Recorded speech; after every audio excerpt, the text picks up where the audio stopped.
একই সঙ্গে দুটি সিরিজের জন্য দল ঘোষণা করেছে বাংলাদেশ ক্রিকেট বোর্ড।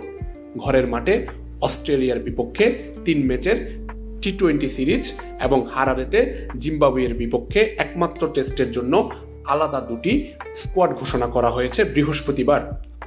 চট্টগ্রামে অনুষ্ঠেয় টি-20 সিরিজের ম্যাচগুলো হবে 17, 19 ও 21 জুন। লিটন কুমার দাসের নেতৃত্বে 15 সদস্যের এই দলে ভাইস ক্যাপ্টেনের দায়িত্বে থাকছেন তাওহিদ হৃদয়।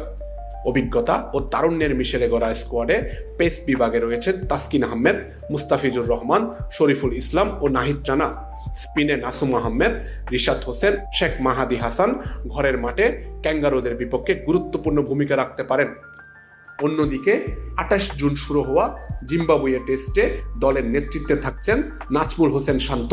15 সদস্যের এই দলে অভিজ্ঞ মুশফিকুর রহিম ও মমিনুল হক সৌরভের উপস্থিতি দলকে বাড়তি শক্তি দেবে। স্পিনে তাইজুল ইসলাম ও নাইম হাসান এবং পেসে সৈয়দ খালেদ আহমেদ, ইবাদত হোসেন চৌধুরী ও হাসান মাহমুদের উপর থাকবে মূল দায়িত্ব। হারারেতে জিম্বাবুয়ের বিপক্ষে ঐতিহাসিকভাবে ভালো রেকর্ড থাকায় এই টেস্টেও জয়ের প্রত্যাশায় থাকবে টাইগাররা। আমজাদ হোসেন আবির, খেলা 71।